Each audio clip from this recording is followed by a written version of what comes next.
Avant de commencer cette histoire, abonnez-vous à la chaîne et activez les notifications pour ne manquer aucune histoire de ce genre. Cela contribue grandement à la croissance de la chaîne et m'encourage à vous proposer davantage d'histoires mystérieuses et captivantes. N'hésitez pas non plus à nous dire d'où vous regardez ces histoires. J'aime beaucoup savoir jusqu'où elles touchent et comment chacun les vit. Dans le sud de la France, dissimulé au cœur de collines denses et de routes oubliées du temps, se trouve une propriété évitée depuis des décennies, même par les plus anciens habitants de la région. Officiellement, elle ne figure ni sur les cartes touristiques, ni dans les registres fonciers. Mais parmi les habitants des petits villages environnants, on la connaît simplement sous le nom d'hôtel particulier Saint-Laurent. Un lieu enveloppé de silence, de rumeurs et d'une crainte qui se transmet de génération en génération. Nous sommes de nos jours, mais l'histoire de cet hôtel particulier a commencé bien plus tôt, en 1920, lorsque la propriété appartenait encore à une famille influente de la haute société française. L'héroïne de cette histoire est Claire Moreau, journaliste d'investigation qui a bâti sa carrière en exhumant des affaires oubliées et des histoires que personne d'autre n'osait aborder. Claire ne recherche pas la gloire, mais des réponses. Elle est animée d'une inquiétude constante, d'un besoin presque obsessionnel de comprendre ce qui a été délibérément dissimulé. Après avoir reçu une lettre anonyme, accompagnée de vieux documents, elle se retrouve confrontée à un nom qui revient sans cesse, le manoir Saint-Laurent. Ces éléments laissent présager qu'un événement profondément troublant s'y est déroulé, un événement non seulement étouffé, mais effacé de l'histoire. D'un autre côté, même sans apparaître directement au début, plane l'ombre de la famille Delacroix, ancien propriétaire de l'hôtel particulier en 1920. Connus pour leur fortune dans le commerce maritime et leur influence politique dans la région, ils disparaissent tout simplement après un certain temps. Aucune explication officielle, aucune enquête menée à son terme, juste un silence absolu qui persiste comme une plaie qui ne se referme jamais. Claire décide de se rendre dans le sud de la France pour enquêter elle-même. À peine arrivée, elle comprend vite que le malaise des habitants n'est pas qu'une simple superstition. Personne n'évoque ouvertement le manoir. Lorsqu'on le mentionne, la conversation change de sujet, on évite les regards et il y a toujours une mise en garde implicite contre toute poursuite de cette affaire. Malgré tout, Claire découvre des indices qui laissent penser que la propriété n'est pas abandonnée, comme on le prétend, mais préservée, comme si quelque chose ou quelqu'un veillait encore sur ce lieu. Le premier élément de mystère apparaît lorsque Claire découvre que même après un siècle, des registres d'entretien récents ont été discrètement établis sur la propriété sans aucune autorisation officielle connue. Cela contredit totalement le récit de l'abandon. Qui s'occupe de cet endroit et pourquoi?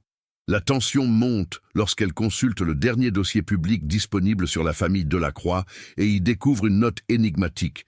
La maison n'a pas été abandonnée, elle est restée.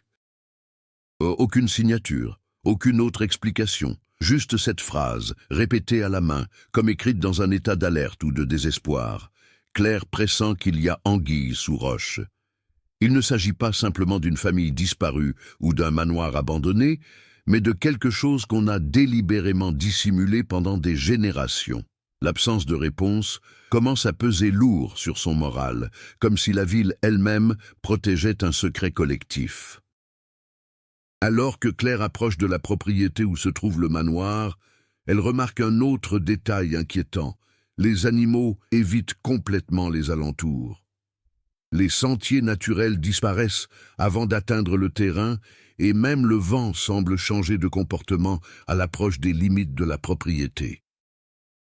L'introduction de ce décor éveille non seulement la curiosité, mais aussi le sentiment grandissant que quelque chose cloche profondément en ce lieu, quelque chose qui semble étranger au présent. Le manoir n'est pas qu'un vieux bâtiment, il semble être le point fixe d'un problème jamais résolu. Malgré les avertissements et son malaise grandissant, Claire décide de poursuivre son enquête. Ce faisant, sans s'en rendre compte, elle franchit la première ligne d'un mystère qu'il ne faudrait pas dévoiler. Le sud de la France, loin des circuits touristiques et des villes animées, dévoile un paysage marqué par d'anciens vignobles, d'étroites routes de pierre et de petits villages où le temps semble s'être arrêté. C'est dans ce cadre que Claire Moreau commence à explorer l'hôtel particulier Saint-Laurent. Plus elle s'éloigne des centres urbains, plus elle réalise que l'histoire qu'elle recherche n'est pas seulement enfouie dans de vieux documents, mais aussi vivante dans les souvenirs fragmentés des habitants. Dans un village tout proche de la propriété, Claire découvre un petit café tenu par un couple de personnes âgées. L'atmosphère y est simple, avec ses murs en bois sombre et l'odeur persistante d'un café fort. Lorsqu'elle mentionne discrètement le nom du manoir, un silence s'installe. L'homme cesse de bouger les mains, tandis que la femme évite son regard. Il n'y a pas de dénégation, seulement un malaise palpable. Après un long silence, l'homme finit par dire « Certaines maisons ne devraient pas rester dans les mémoires ». Ce type de réaction se répète à différents endroits. Dans chaque conversation, une barrière invisible empêche toute exploration plus approfondie.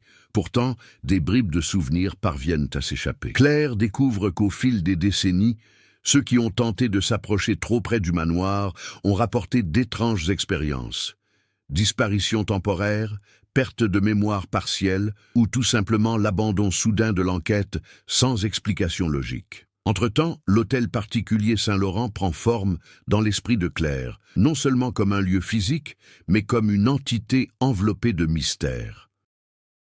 De vieux documents indiquent que la propriété fut construite à la fin du XIXe siècle et profondément rénovée en 1920, précisément à l'apogée de la famille Delacroix. Les documents architecturaux révèlent une structure singulière. Des couloirs à la symétrie irrégulière, des pièces sans fenêtres répertoriées et un sous-sol dont le plan n'a jamais été entièrement établi. Ce qui intrigue le plus Claire, c'est l'absence de toute trace de vente ou de transfert de propriété après la disparition de la famille.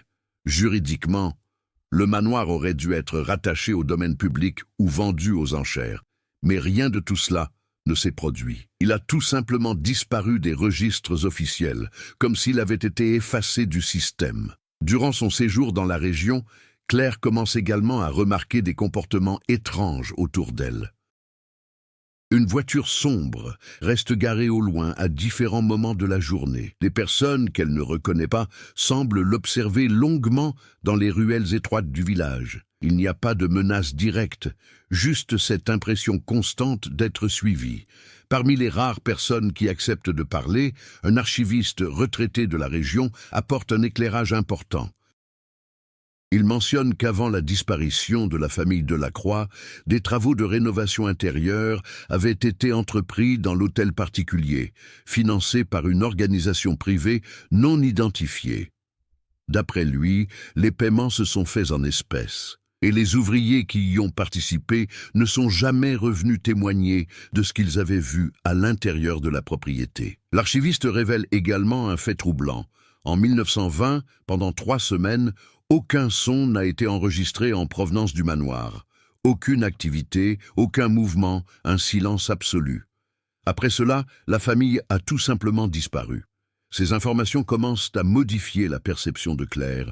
Ce qui semblait autrefois un mystère historique prend des allures plus concrètes et inquiétantes. Le manoir n'est pas simplement oublié, il a été délibérément isolé du monde qui l'entoure.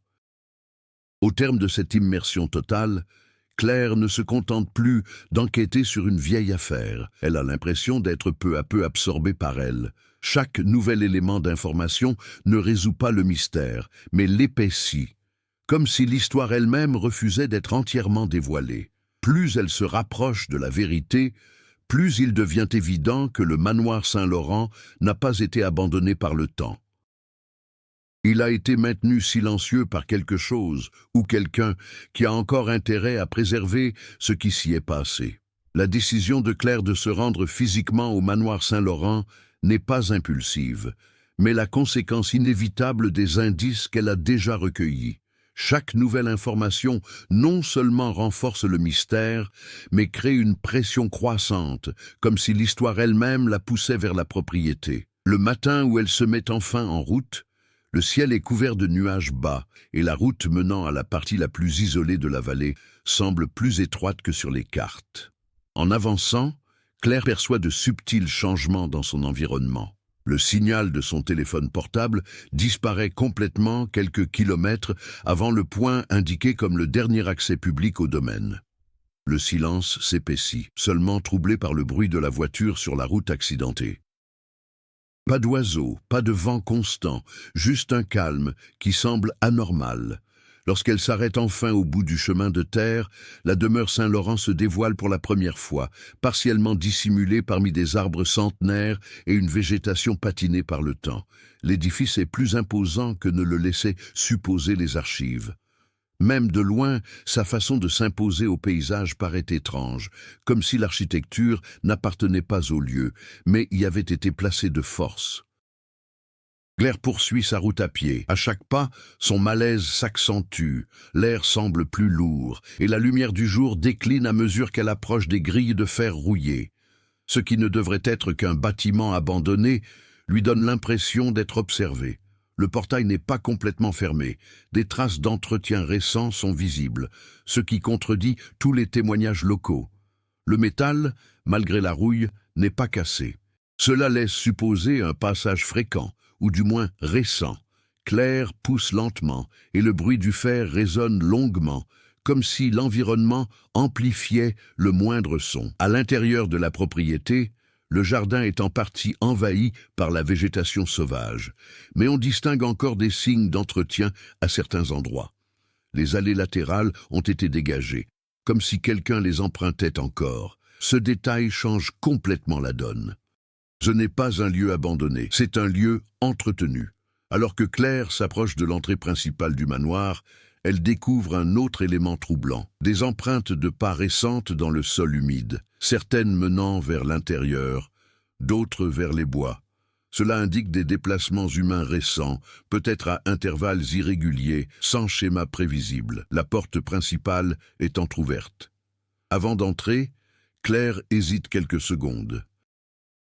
Son instinct professionnel se heurte à un sentiment de danger bien réel, mais sa curiosité, déjà fortement attisée par ses découvertes précédentes, l'emporte. Lorsqu'elle pousse la porte, le son qui résonne dans le manoir n'est pas seulement celui du vieux bois, mais celui d'un espace qui semble réagir à sa présence. L'intérieur révèle un contraste troublant. Une partie du manoir est en ruine, le mobilier recouvert de vieux draps et de poussière accumulée, tandis que d'autres espaces semblent étrangement préservés. On y trouve des couloirs éclairés, même sans source électrique apparente. Cela laisse supposer des interventions récentes et délibérées. En explorant le premier étage, Claire découvre des documents partiellement brûlés dans une vieille cheminée. Parmi ces papiers, les noms de la famille Delacroix apparaissent à plusieurs reprises, accompagnés de symboles inconnus et d'annotations en latin et en français archaïque. Certaines pages évoquent l'isolement volontaire et le confinement de ce qu'il ne faut pas nommer. La tension monte lorsqu'elle perçoit pour la première fois un bruit venant de l'intérieur de la maison. Ce n'est pas un bruit fort, mais un léger mouvement, comme des pas lointains à l'étage. Claire s'arrête net. L'atmosphère, déjà trop silencieuse, lui paraît maintenant encore plus étouffante, comme si le manoir était conscient de sa présence. Elle décide de monter à l'étage. Chaque pas produit un craquement différent, et la sensation qu'un danger imminent peut surgir à tout instant s'intensifie. Dans le couloir à l'étage, des portes entr'ouvertes dévoilent des pièces étonnamment bien conservées, comme si elles étaient encore utilisées sporadiquement.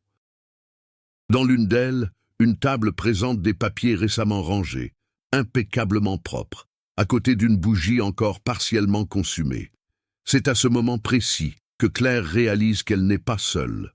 Une présence invisible semble la suivre dans le manoir. Aucune confirmation visuelle n'est présente, mais de petits signes s'accumulent. Une porte qui se referme lentement derrière elle, le bruit d'un tissu qui bouge dans une autre pièce, la sensation d'être observée même dans les espaces vides. Le conflit, au-delà de la simple enquête, devient immédiat. Claire ne se contente plus de résoudre un mystère historique. Elle est plongée au cœur même de celui-ci. Et quelque chose dans le manoir semble réagir à sa présence comme à une intrusion. Et plus elle s'aventure dans les couloirs du manoir Saint-Laurent, plus il devient évident que certaines réponses n'étaient pas destinées à être trouvées, mais à rester enfouies. Tandis que Claire progresse dans les couloirs du manoir Saint-Laurent, l'enquête cesse d'être linéaire et se fragmente en une multitude d'informations éparses qui révèlent peu à peu une structure bien plus vaste qu'elle ne l'imaginait. Ce qui semblait n'être qu'un seul mystère, la disparition de la famille Delacroix, se ramifie en de multiples récits parallèles, chacun pointant vers quelque chose d'encore plus troublant. Au deuxième étage du manoir, Claire découvre un ensemble de vieux dossiers médicaux, conservés dans une boîte en bois verrouillée et partiellement détériorée par le temps. Ces documents ne se limitent pas à une seule période, mais s'étendent sur plusieurs décennies, après 1920, contredisant totalement l'idée que la famille aurait disparu sans laisser de traces. Parmi ces papiers figurent des comptes rendus d'observations comportementales, de isolement prolongé et de réactions au milieu clos. Aucun nom complet n'est cité directement, seulement des initiales répétées à l'envi, comme si l'identité des personnes concernées devait être dissimulée, même dans les archives internes. Parallèlement à ces documents, on trouve également des rapports faisant état de visites sporadiques effectuées par des personnes extérieures non identifiées comme employés ou membres de la famille. Ces visiteurs étaient systématiquement qualifiés de consultants indépendants, mais aucune information n'est disponible quant à leur origine ou leurs objectifs. Le même schéma se répète cependant. Entrée rapide, séjour de courte durée, et départ sans trace officielle de retour. Cette découverte ajoute une nouvelle dimension au mystère. Le manoir n'était pas seulement habité par la famille Delacroix, mais faisait apparemment partie d'un dispositif plus vaste, une structure de contrôle ou d'observation restée active même après la disparition officielle de la famille. En explorant un couloir latéral, Claire découvre une série de portes numérotées aux formes irrégulières.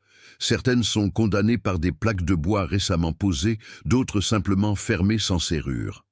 Dans l'une de ces pièces, elle trouve un journal intime partiellement intact, appartenant à une personne identifiée uniquement par les initiales H. Les entrées sont fragmentaires, mais révèlent un sentiment croissant d'isolement psychologique. L'auteur décrit le manoir comme un lieu où le temps ne se laisse pas apprivoiser et où les souvenirs se répètent sans origine claire. Le journal intime suggère que les habitants du manoir ont commencé à perdre le sens du temps, comme si les jours ne s'écoulaient plus normalement. Ce détail ajoute une complexité encore plus troublante. L'environnement du manoir n'influence pas seulement le comportement des individus, mais il altère peut-être leur perception de la réalité.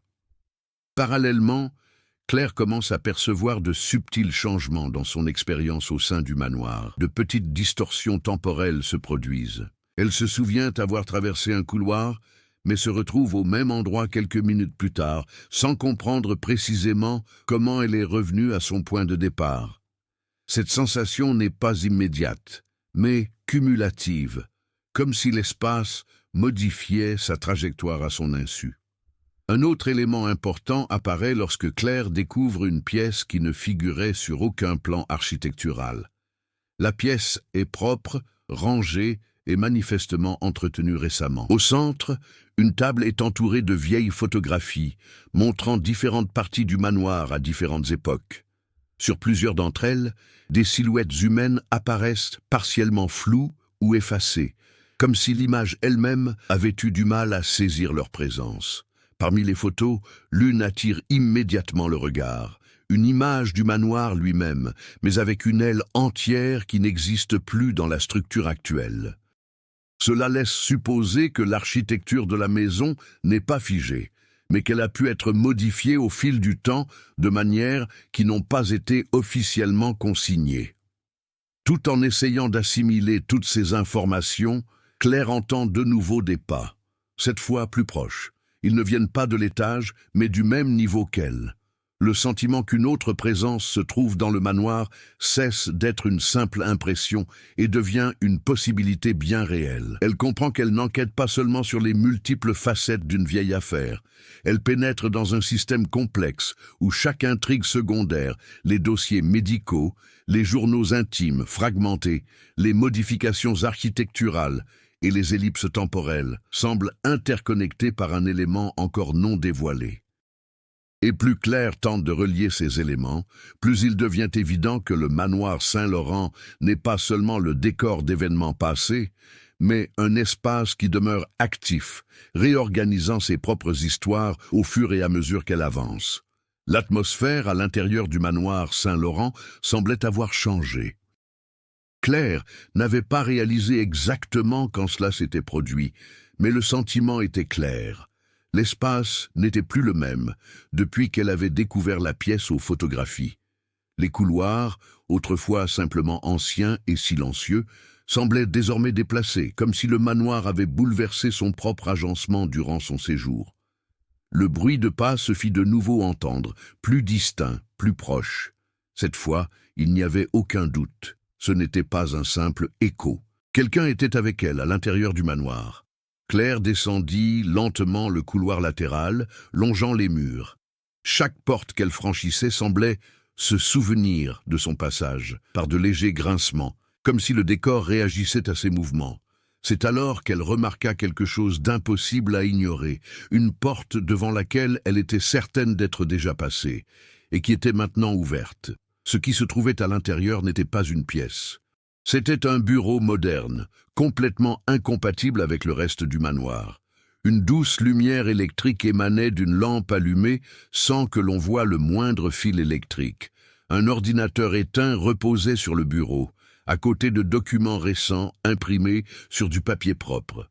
Il y avait aussi un dossier à son nom, Claire Moreau. L'effet fut immédiat. Le malaise se mua en un véritable avertissement. Il ne s'agissait pas d'un vieux disque, c'était d'actualité. Quelqu'un savait précisément qui elle était, où elle se trouvait et ce qu'elle faisait. En ouvrant le dossier, il découvrit des comptes rendus détaillés de ses déplacements depuis son arrivée dans le sud de la France. Les heures, les lieux visités, les personnes rencontrées. Rien n'avait été laissé au hasard, mais ce n'est pas ce qui l'a le plus bouleversé. C'était la signature à la fin du document. Observateur interne, continuité Delacroix. À ce moment-là, le point de bascule est devenu irréversible. La famille Delacroix n'avait pas disparu. Ils avaient changé de forme d'existence au sein du manoir. Claire a entendu un bruit derrière elle. Cette fois, ce n'était pas des bruits de pas, c'était une voix. Bas. Calme, assez proche pour qu'il n'y ait aucun doute sur sa provenance. Vous avez mis plus de temps que prévu. Elle se retourna brusquement. Il n'y avait personne de visible dans le couloir, mais la voix continuait, comme si tout l'environnement lui parlait. Nous vous observons depuis le début. Claire sentit son corps réagir avant même que son esprit puisse comprendre. Le manoir n'était pas qu'un simple lieu d'enquête. C'était un système de surveillance actif, et elle n'avait pas encore découvert le secret de la famille Delacroix. Elle en faisait partie. La révélation s'est accentuée lorsque l'ordinateur posé sur le bureau s'est allumé tout seul, sans qu'on y touche, ni qu'on ait besoin de le commander. L'écran affichait un seul fichier qui s'est ouvert automatiquement, une vidéo enregistrée. L'image montrait Claire entrant pour la première fois dans le manoir. Filmé de l'intérieur. À partir de ce moment, la notion d'enquête cessa d'exister. Il n'y avait plus de passé à découvrir. Un cadeau était surveillé en temps réel. Et quelque chose à l'intérieur du manoir indiquait clairement que sa présence n'était pas un hasard, mais une démarche planifiée. La voix revint, plus proche maintenant, presque à l'intérieur de la pièce. Cette maison ne cache aucun secret. Elle choisit qui aura le droit de les rencontrer. Et puis, pour la première fois, une ombre se déplaça derrière elle. Pas comme un fantôme, mais comme quelqu'un qui a toujours été là. L'instant où Claire sentit la présence derrière elle ne fut accompagné ni d'un bruit immédiat, ni d'une attaque. Ce qui suivit fut un silence absolu, comme si le manoir tout entier avait suspendu tout bruit pour observer ce qui allait se passer. Elle ne s'est pas retournée immédiatement.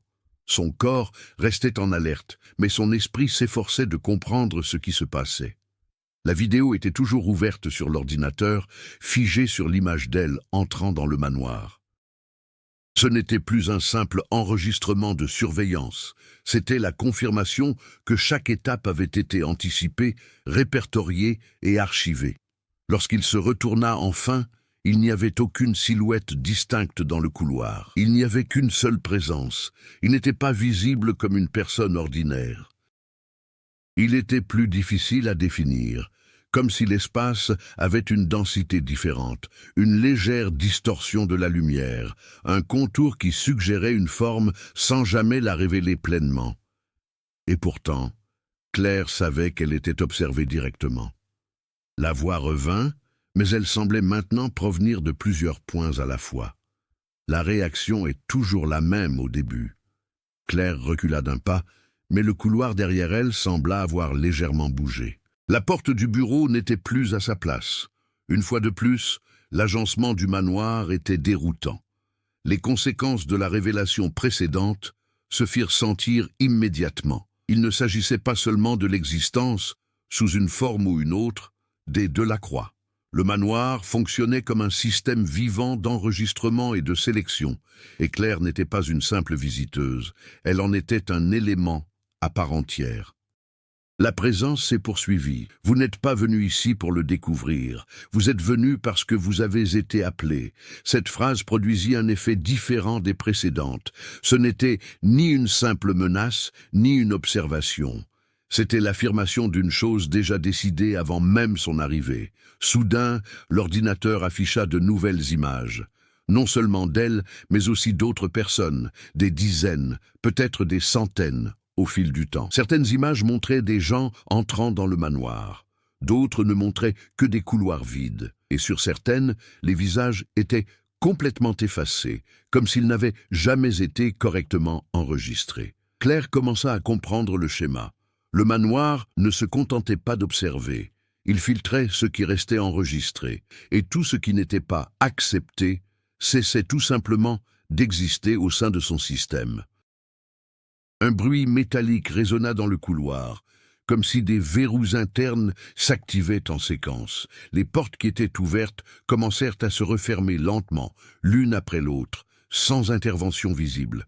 Le confinement était en cours de réorganisation. Claire tenta de se réfugier dans le couloir latéral, mais remarqua quelque chose d'encore plus troublant.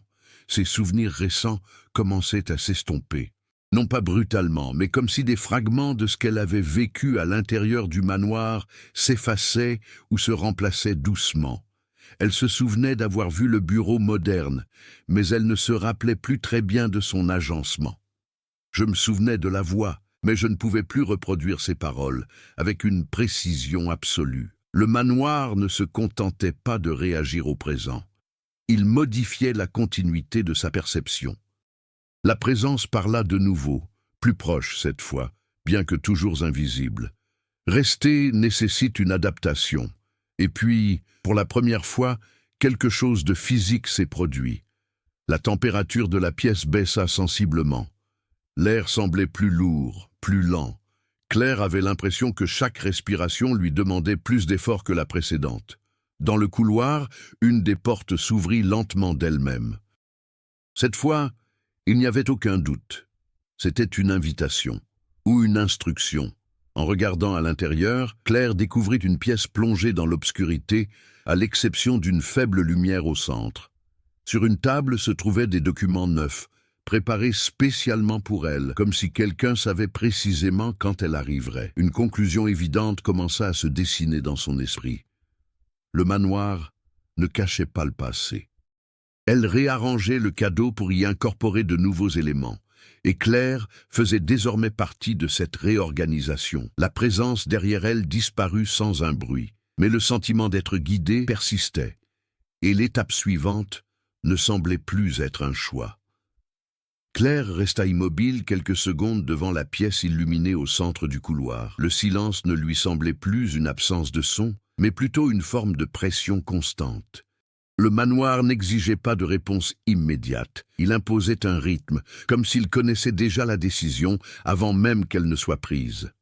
Elle prit une profonde inspiration, tentant de reprendre ses esprits. Son instinct professionnel était toujours présent, mais insuffisant pour expliquer ce qui se passait. Il ne s'agissait plus d'une enquête journalistique classique. C'était un système actif, réagissant à sa présence de manière intelligente, presque organique. Malgré tout, Claire a continué d'avancer. Non pas parce qu'elle se sentait en sécurité, mais parce qu'elle comprit que se retirer ne changerait rien. Le manoir avait déjà intégré sa présence à l'architecture même du lieu. Dès lors, la peur cessa d'être une alerte et devint simplement un élément du décor. En entrant dans la pièce baignée de lumière, elle découvrit d'autres documents méticuleusement classés, comme si quelqu'un menait son enquête pas à pas. Il y avait des dossiers classés par date, des plans intérieurs du manoir récemment mis à jour et des registres de déplacement où son nom figurait à plusieurs reprises. Mais quelque chose avait changé. Elle ne se contentait plus de recevoir des informations. Elle subissait des tests. Dans l'un des dossiers, on trouvait des instructions indirectes, des chemins balisés à l'intérieur du manoir, des zones à visiter dans un ordre précis. Il n'y avait pas d'ordres explicites, mais une progression clairement structurée. C'était comme si le manoir évaluait votre capacité de compréhension, votre résilience et votre aptitude à vous adapter. Claire hésita un instant. Pour la première fois depuis le début de l'enquête, elle comprit que sa méthode devait évoluer.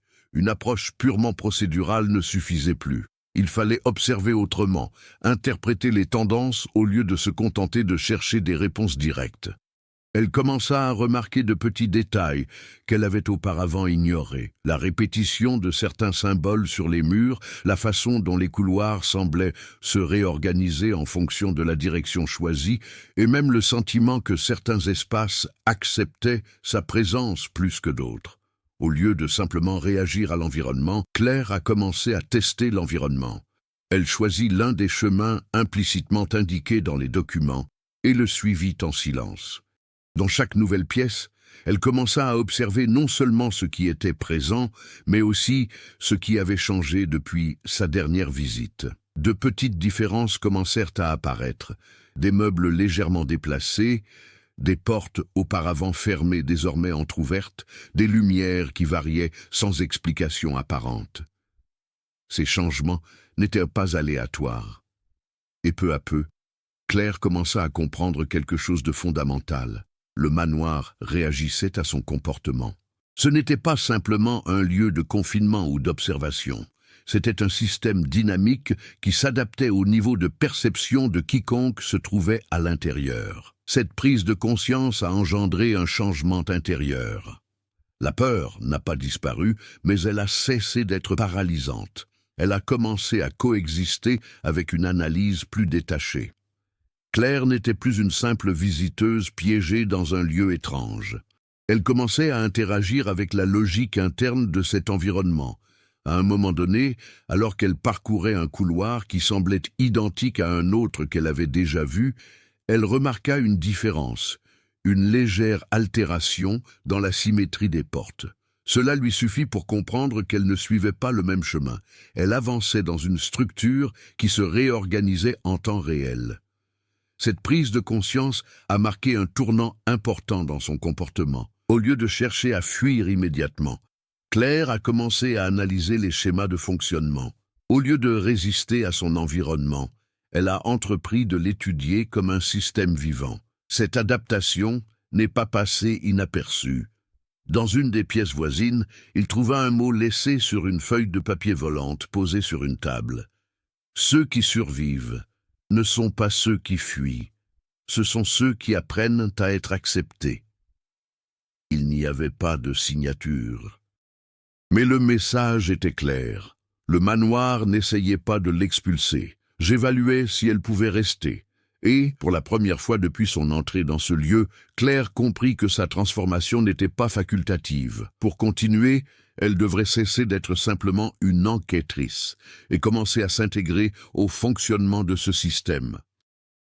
À partir de ce moment, l'hôtel particulier Saint-Laurent cessa de se comporter comme un labyrinthe déroutant et commença à révéler un ordre caché, presque rituel, dans sa structure. Claire n'avançait plus à l'aveuglette.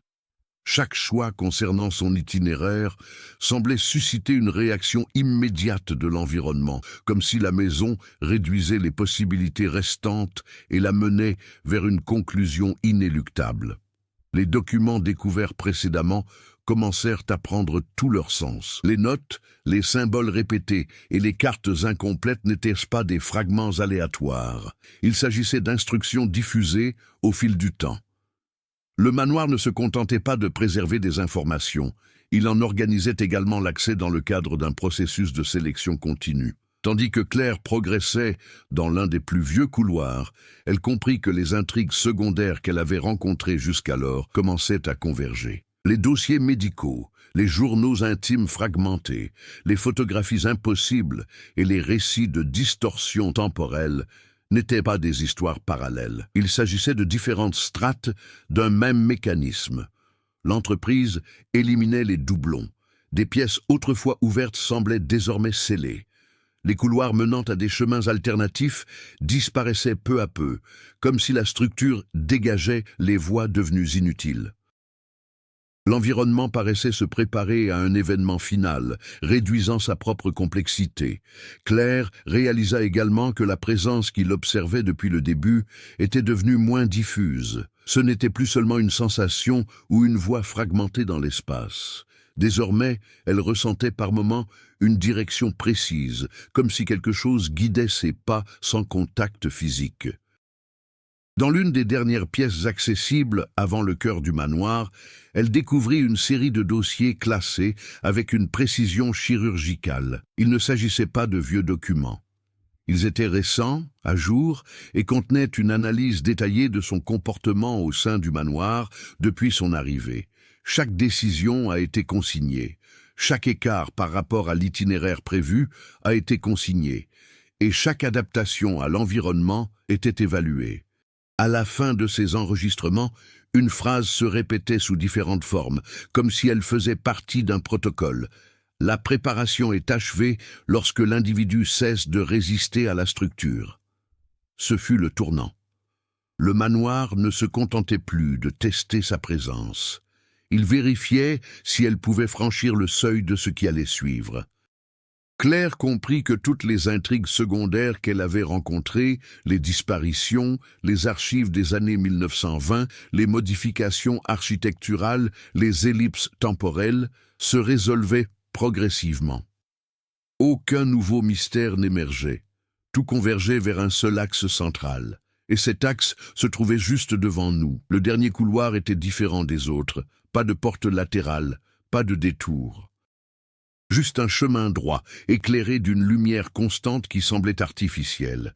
L'air y était plus stable, presque contrôlé, comme si l'espace était maintenu en suspension. Claire marqua une pause avant de reprendre. Il n'y avait plus ce sentiment d'exploitation. Il y avait eu des préparatifs. Quelque chose au sein du manoir avait conclu qu'elle était prête à aller de l'avant. Et pour la première fois, Claire comprit que le véritable point culminant ne serait pas de trouver une réponse.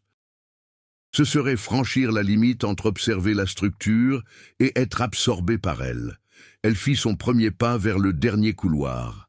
Et le manoir répondit aussitôt, comme s'il s'éveillait à l'étape suivante. Le dernier couloir ne semblait plus faire partie d'un bâtiment ordinaire. Chaque pas de Claire y produisait un son étouffé, comme si l'espace lui-même absorbait toute tentative de bruit. La lumière constante qui l'éclairait ne provenait pas de lampes visibles, mais d'une présence diffuse sur les murs, comme si le manoir projetait sa propre clarté. En avançant, Claire sentit qu'en elle aussi, quelque chose se transformait. Ce n'était pas seulement l'environnement qui changeait, mais aussi sa façon de le percevoir. Les souvenirs récents lui paraissaient plus lointains, tandis que les détails de l'enquête s'estompaient, comme si le manoir filtrait ce qui pouvait ou non demeurer dans sa conscience. Au bout du couloir, il y avait une porte unique. Contrairement à toutes les autres portes du manoir, celle-ci n'était pas usée. Ni rouille, ni fissure, ni trace de négligence.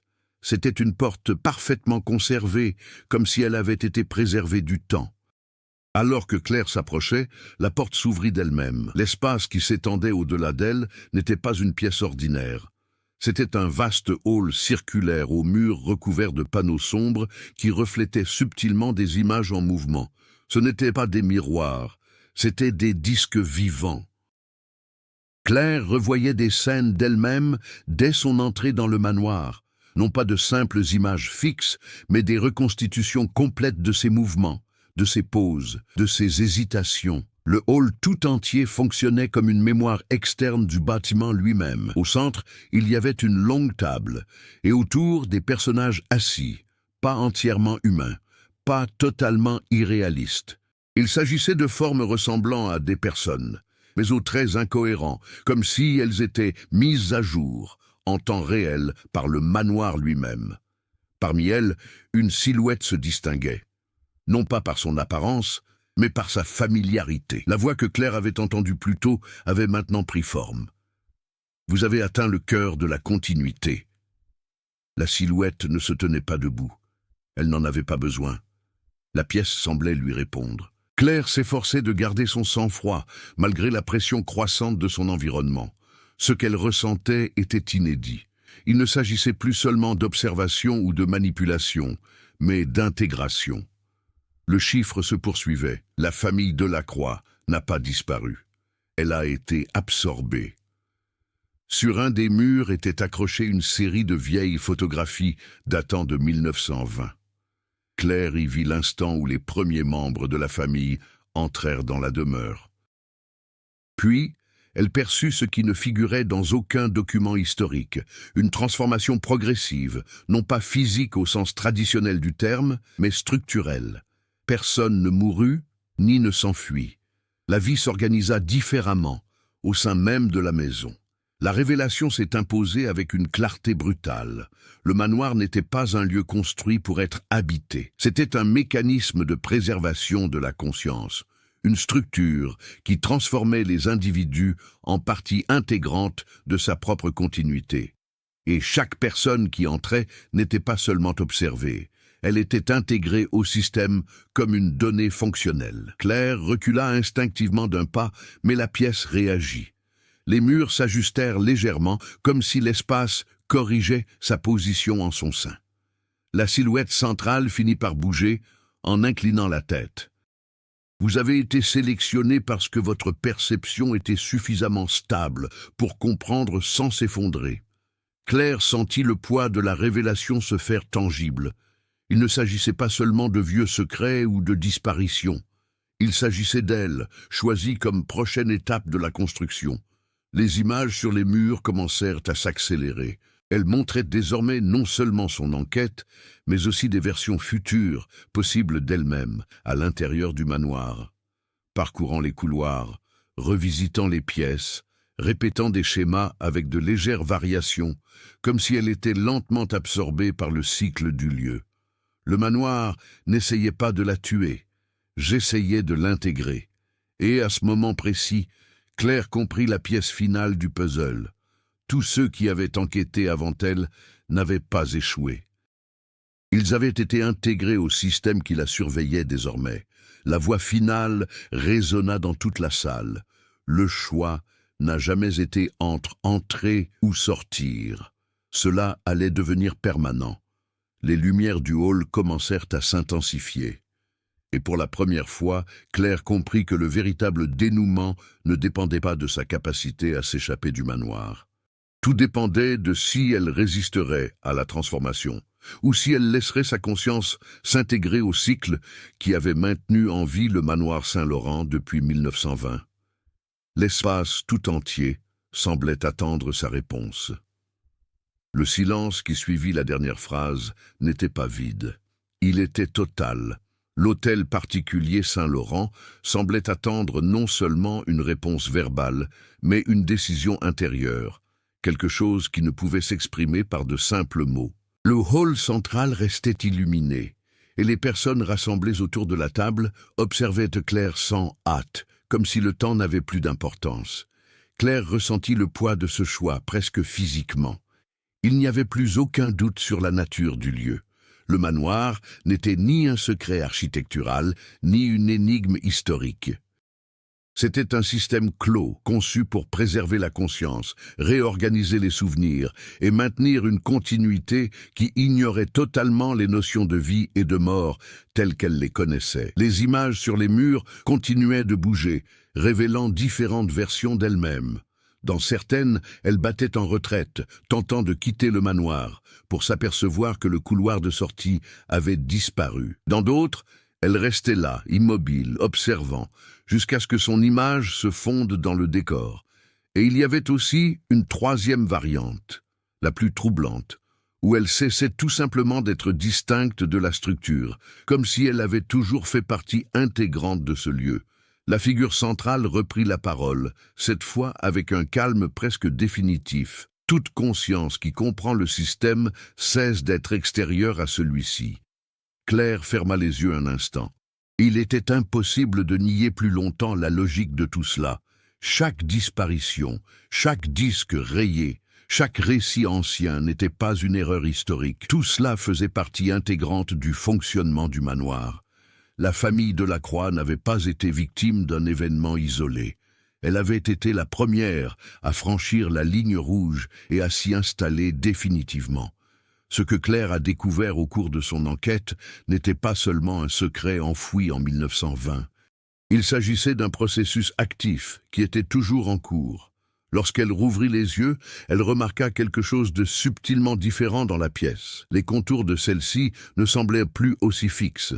De petits détails semblaient réagir plus directement à sa présence, comme si l'espace lui-même modifiait sa structure en fonction de sa perception. Le manoir offrait une continuité, non pas comme une punition, non pas comme un emprisonnement immédiat, mais comme une transition.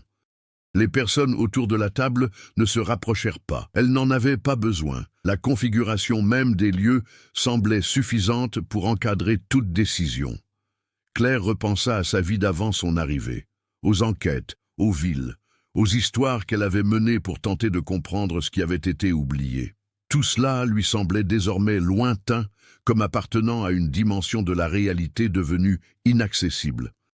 Le choix final n'était pas une question de gagner ou de s'échapper.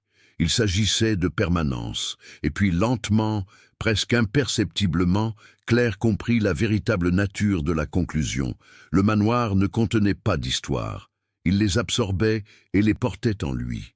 Le dernier enregistrement des caméras internes ne montrait qu'une seule image. Claire se tenait au centre du hall, et peu à peu, les contours de l'environnement commencèrent à s'adapter à la forme de sa présence. Sans violence, sans rupture, intégration uniquement, et le silence du manoir Saint-Laurent revint comme il l'avait toujours été depuis 1920, complet, constant et continu. Au manoir Saint-Laurent, le temps ne suivait plus une ligne reconnaissable. Il n'y avait ni matin, ni nuit, ni succession claire de jour, seulement une continuité silencieuse où les espaces se réorganisaient doucement, comme si la structure elle-même avait appris à respirer. À un point indéfini de ce continuum, quelque chose en Claire restait encore conscient. Pas comme avant, pas en tant qu'identité complète et distincte, mais tel un fragment de perception qui persistait au sein du système, observant de l'intérieur ce qu'il avait auparavant observé de l'extérieur. Elle ne savait plus où s'arrêtait sa mémoire et où commençait celle du manoir. Des fragments d'enquête refaisaient surface, la route dans le sud de la France, les vieux dossiers, le premier pas vers le portail de fer, mais tout cela lui semblait lointain, comme l'écho d'une version antérieure d'elle-même. L'hôtel particulier Saint-Laurent a continué à fonctionner, les coureurs continuaient de changer de position, les salles de classe étaient encore en cours de réaménagement. Et de nouvelles présences, discrètes et silencieuses, commencèrent à apparaître aux marges de la structure, signe que d'autres histoires étaient absorbées, comme cela s'était toujours produit depuis 1920. Au plus profond de lui-même, Claire comprenait qu'il n'y avait pas de fin, seulement des cycles d'intégration continue. Certaines consciences étaient plus stables, d'autres se dissolvaient rapidement, mais toutes finissaient par contribuer au maintien du même système. Et maintenant, elle en faisait partie. Pas en tant que visiteur, même pas en tant que chercheur, mais aussi comme partie intégrante et fonctionnelle de la mémoire vivante du manoir. Dans de rares moments de lucidité, elle pouvait encore percevoir quelque chose au-delà des murs, un fragment du monde extérieur, le son lointain d'une vie qui ne la comprenait plus. Mais ces brèches se réduisaient comme peau de chagrin, comme si la structure elle-même apprenait à les estomper. Et pourtant, il restait une dernière sensation persistante, pas exactement de la peur, même pas l'acceptation, mais la continuité, comme si, quelque part à l'intérieur du manoir Saint-Laurent, l'histoire n'avait jamais été interrompue, mais seulement réécrite en strates successives, emportant avec elle tout ce qui avait jadis tenté de la comprendre. Et le silence persista, non pas comme une absence, mais comme une permanence vivante. L'hôtel particulier Saint-Laurent n'est pas qu'une histoire oubliée du sud de la France. Il représente le genre de mystère qui brouille la frontière entre le réel et l'inexplicable, où chaque réponse apportée semble soulever de nouvelles questions, encore plus profondes. Maintenant, je voudrais savoir ce que vous en pensez. Si vous étiez à la place de Claire, jusqu'où iriez-vous pour découvrir la vérité ? Continueriez-vous même en sachant qu'une force supérieure vous observe ? Ou rebrousseriez-vous chemin avant le point de non-retour? N'hésitez pas à partager votre avis dans les commentaires et à nous indiquer d'où vous suivez cette histoire. Les histoires comme celle-ci prennent encore plus de vie lorsqu'elles sont partagées et interprétées par différentes personnes à travers le monde. Si cette histoire vous a captivé, abonnez-vous à la chaîne et activez les notifications, car de nombreuses autres histoires mystérieuses et sombres, inspirées de secrets réels, seront révélées ici. Et n'oubliez pas, certaines portes ne sont pas seulement faites pour entrer, certaines sont faites